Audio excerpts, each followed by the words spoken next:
کہ یا رسول اللہ اب آپ میری جان سے بھی زیادہ مجھے پیارے ہیں. تو اسلام نے تو شروع سے تلقین کی ہے کہ محمد کی محبت دین حق کی شرط اول ہے. اسی میں اگر خامی تو سب کچھ نامکمل ہے. تو اس لیے یہ جو کچھ بھی عزت سے وقت گزر گیا, جو کچھ بھی غلط کاموں سے وہ بچ گیا, وہ صرف نبی کا عشق جو ہے اور نبی سے محبت اور ان کی تعلیمات پر عمل کرنے کی کوشش کی وجہ سے. کوئی موقع ایسا آیا ہو سر, کبھی دل انسان ہی ہے نا للچایا ہو, کوئی ایسے یاد ہے واقعہ کہ جب آپ کے سامنے کوئی ایسی آفر ہو کہ آپ چاہتے تو آپ بہت کچھ حاصل کر سکتے تھے؟ مثلا یہ کہ جنید صاحب شریف ترین پاکستان کی ہسٹری کے وزیر اعظم میں سے ایک ہیں. انہوں نے مجھے کہا کہ حاجی صاحب آپ اسلام آباد میں پلاٹ لے لیں. میں نے کہا نہیں میں نہیں لوں گا. بولا آپ کے بچوں کا حق ہے, آپ لے لیں. میں نے کہا انشاءاللہ بچوں کا بھی رازق اللہ ہے. تو میں نے نہیں لیا. انہوں نے بعد میں پنجاب کے پرائم منسٹر کو کہا, ان کو دعوت کر کے سمجھا کہ لاہور میں پلاٹ دے دو. انہوں نے مجھے بلایا, میں نہیں گیا دعوت میں لیکن نہیں لیا. پھر انہوں نے چیف منسٹر سندھ کو کہا, انہوں نے بھی میری دعوت کی اور کہا پلاٹ لے لو, کسی اور کے نام پر لے لو. تو آفر تو ہوتی رہی. پیٹرولیم میں تو ایک آدھ کاغذ پر صرف دستخط کرنے کے 10 کروڑ وہ دیتے تھے کہ اس کے 9 کروڑ 1 کروڑ ہم رکھیں گے, 9 کروڑ دنیا کی جس بینک میں جس اکاؤنٹ میں کہیں گے ہم رکھ لیں گے. لیکن پھر بعد میں زندگی بھر آدمی بھگتتا رہتا ہے. اس سے سادگی سے عزت سے وہ گزار لیں, وہ زیادہ بہتر. اچھا تو سر یہ جو تربیت ہوئی ہے آپ کی, یہ جو کردار سازی ہوئی ہے, یہ کیسے ممکن ہوئی؟ ظاہر ہے کہ اگر سمجھے تو آپ کی کردار سازی میں سب سے بڑا کیریکٹر ماں باپ کا ہوتا ہے. اور میرے والد تو میں 9ویں کلاس میں تھا تو انتقال کر گئے تھے. تو میری والدہ نے میرا والد کے طور پر اور والدہ کے طور پر بھی کردار سازی انہوں نے کی. اچھا جو آپ نے کارنامے کیے ہیں وہ بڑے کمال ہیں. چند کا میں ذکر کرتی ہوں کہ یہ کیسے آپ کے ذہن میں آیا کہ مزار قائد سے کہ قائد اعظم کے نوادرات 40 سال گزر چکے ہیں اور وہ ادھر ادھر در بدر اور کہیں گودام میں ڈالے ہوئے ہیں, تو ان کو نوادرات کو, ان قیمتی چیزوں کو ایک عجائب گھر, ایک میوزیم میں رکھا جائے تاکہ لوگ دیکھ سکیں اور اسے جان سکیں قائد اعظم کی شخصیت کے بارے میں. جب 1985 کے الیکشن میں جیتا تو قائد اعظم کا مزار میرے حلقہ انتخاب میں تھا. مجھے وہاں ملازمت کرنے والے لوگوں نے اپنے علاقوں میں سپورٹ بھی کیا تھا. ووٹ تو دیتا ہی ہے نا سرکاری ملازم. انہوں نے جب میرے پاس ماحولیات کا انوائرمنٹل افیئرز کا چارج آیا تو میں قائد اعظم کے مزار کا چیئرمین بن گیا. اس وقت اس کا نام تھا QMF, IMF کے طرز پر قائد اعظم مانیٹری فنڈ. پہلے اجلاس کی میں نے صدارت کی تو میں نے کہا آپ فنڈ ریزنگ کرتے ہیں؟ انہوں نے کہا نہیں. تو پھر میں نے کہا نام کیوں رکھا اس طرح؟ بولا پہلے سے نام چلا آ رہا ہے. تو میں تو چونکہ ورکر ہوں تو میں پیپر ورک کر کے گیا تھا اور میں نے کہا میں سجیسٹ کرتا ہوں ایوان کو کہ اس کا نام آج سے قائد اعظم مزار مینجمنٹ بورڈ بنا دیا جائے. تو انہوں نے ایگری کیا. اس وقت سے اب تک یہی نام ہے. پھر میں نے کہا کہ آخر میں ایک ایجنڈے کے ختم ہو جانے کے بعد میں بات کرتا ہوں کہ قائد اعظم کے نوادرات کہاں رکھے ہوئے ہیں. انہوں نے کہا بہت سنبھال کے ویئر ہاؤس میں رکھے. میں نے کہا ویئر ہاؤس میں ایک چوہا چلا گیا, کہیں لکڑی پہ دیمک لگ گئی تو ہمارے فادر آف نیشن کی تمام چیزیں برباد ہو جائیں گی. اتنے 39-40 سال کیوں لگائے؟ تو انہوں نے جواب دیا کہ کسی زمانے میں پاس ہوا تھا کہ جاپان سے کوئی ماہرین آئیں گے, وہ میوزیم بنائیں گے. تو میں نے اجلاس سے پوچھا کہ پاکستان میں ایک بندہ بھی ایسا نہیں ہے جو میوزیم بنا سکے. تو ڈی جی اس وقت آرکیولوجی کے ڈی جی بیٹھے ہوئے تھے. انہوں نے اٹھایا ہاتھ, سر میں بات کر سکتا ہوں؟ میں نے بات کریں. بولا میں چیلنج قبول کرتا ہوں, کسی جاپانی ماہر آنے کی ضرورت نہیں. پاکستان کے تمام میوزیمز کا انچارج میں ہوں, میں اس کو تیار کر دیتا ہوں. ان کو فنڈ دے دیا گیا, نقشہ منظور ہو گیا. میری صدارت میں ہی کہ کس قسم کا بنے گا. اور اس کے بعد 23 مارچ 88 کو اس کو افتتاح کرنے کی مجھے سعادت ملی. اور اب تک لاکھوں کا لوگ اس کا وزٹ کر چکے ہیں اور اپنے قائد اعظم کی سادگی سے بہت کچھ وہ سیکھ چکے ہیں. بالکل, اور تھینکس ٹو یو, آپ کے اللہ کا توفیل آپ کے کہ ان چیزوں کو دیکھنے کا لوگوں کو موقع, ورنہ واقعی کہ وہ ضائع ہو چکے ہوتے یا ابھی تک نظروں سے اوجھل ہوتے.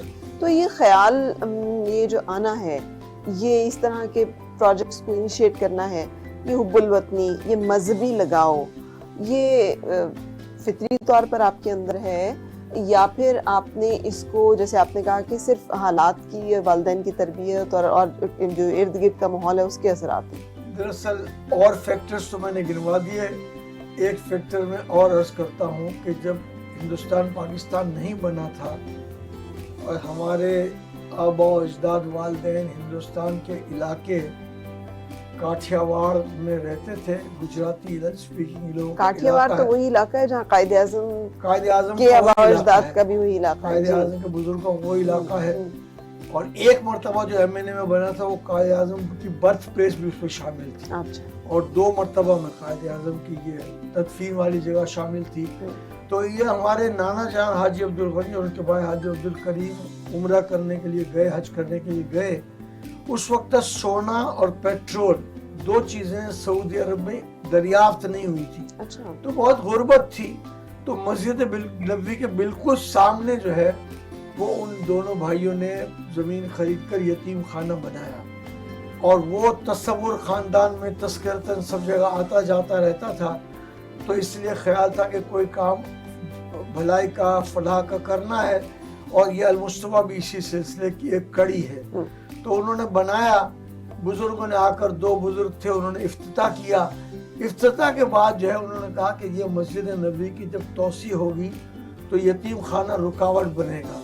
تو آپ ایسا کریں, ایک وقف ڈیڈ آپ سائن کر دیں کہ جب بھی مسجد نبوی کی توسیع ہو تو یہ یتیم خانہ توڑ دیا جائے اور اس کی جگہ ہماری طرف سے مسجد نبوی میں شامل کر دی جائے. تو وہ شامل کر دی گئی. پھر سعودی حکومت نے جو ہے وہ 10% کا لاکھوں ریال کا ایک چیک بھیجا میری والدہ اور ان کے 5 بھائی بہنوں 6 کے لیے. تو ان خاندان کے لوگوں نے 6 نے لکھ کر عربی میں بھیج دیا, یہ ہمارے والد صاحب اس کو وقف کر چکے ہیں مسجد نبوی کے لیے, تو یہ پیسہ واپس رکھ لیں اور آئندہ 90% بھی ہمیں بھیجنے کے بجائے آپ اس کو مسجد نبوی میں لگا دیں. اب میں جب بھی عمرہ کرنے جاتا ہوں تو جہاں یتیم خانہ تھا وہاں جو 8-10 قالین ہیں اس میں بہت دیر بیٹھتا ہوں اور اپنے بزرگوں کو یاد کرتا ہوں کہ ان کی صحبت, تربیت, ان کے کردار اور عمل سے کچھ تھوڑی بہت ہمیں بھی اللہ تعالیٰ نے خدمت کی توفیق عطا فرمائی. اچھا, تو جب آپ دیکھتے ہیں حالات ملک کے لوگوں کی اور جو داستانیں سنتے ہیں تو پھر کیا محسوس کرتے ہیں؟ دکھ تو بہت ہوتا ہے. یہ جو ملک ہمیں ملا ہے بہت بڑی نعمت ہے. اگر یہ ملک پاکستان نہ بنتا تو میں فیڈرل منسٹر تو کیا کونسلر بھی نہیں بن سکتا تھا. آپ نے پاکستان بنتے دیکھا ہے, اس کے حوالے سے کوئی یاد ہے؟ میں پاکستان بنتے وقت میرے جسم کی تشکیل مدینہ منورہ میں ہو رہی تھی. فیملی مدینہ منورہ میں تھی. اور پاکستان بننے کے چند ہفتوں کے بعد پھر جدہ سے جوناگڑھ کا پورٹ تھا ویراول, وہاں شپ میں ہم لوگ, ہمارا خاندان آیا. تو والدہ کو سیدھا جوناگڑھ کے ہاسپٹل میں لے جایا گیا. وہاں میں پیدا ہوا. اس نے پاکستان بنتے ہوئے میں نے نہیں دیکھا, لیکن پاکستان کے مظلوم جو لوگ وہاں سے لٹ کر آئے ان کی تکالیف ضرور دیکھی. ان کی تکالیف دیکھی. اچھا سر, یہ جو بچپن تھا جس میں آپ ڈیولپ ہو رہے تھے, جس میں آپ بڑے ہو رہے تھے, اس پاکستان میں اور اب کے پاکستان میں کیا تقابل کرتے ہیں آپ؟ اب بچوں کو جو انوائرمنٹ اور ماحول میں اثر ہے اس کا اپنے بچپن سے کیسے موازنہ کرتے ہیں؟ بچوں کو تو جو ماحول اوپر نظر آئے گا نا اس سے وہ کھینچے اٹریکٹ ہوں گے اور وہ کردار بناتے رہیں گے. ہم لوگ جب بہت چھوٹے بچے تھے تو بہت ایک اچھا ماحول تھا, رواداری کا تھا, ماں باپ کا احترام کا تھا. مطلب میں تصور نہیں کر سکتا کہ اس زمانے کا کوئی بچہ اپنے ماں یا باپ کے سامنے سگریٹ بھی پی سکتا ہے. اب تو بچہ جو ہے وہ سگریٹ کی ڈبی نکال کر کھول کر باپ کو دیتا ہے, will you like to have a cigarette؟ تو ایک تبدیلی ہو گئی. ہمارے زمانے میں یہ پاسبل نہیں تھا کہ ماں باپ ایک کمرے میں بیٹھ کر بات کر رہے ہوں تو وداؤٹ آسکنگ دیم کہ کین آئی انٹر انسائڈ, اندر داخل نہیں ہو سکتے تھے. وہ ادب کا ماحول تھا. وہ ادب کا ماحول گھر سے معاشرے تک سے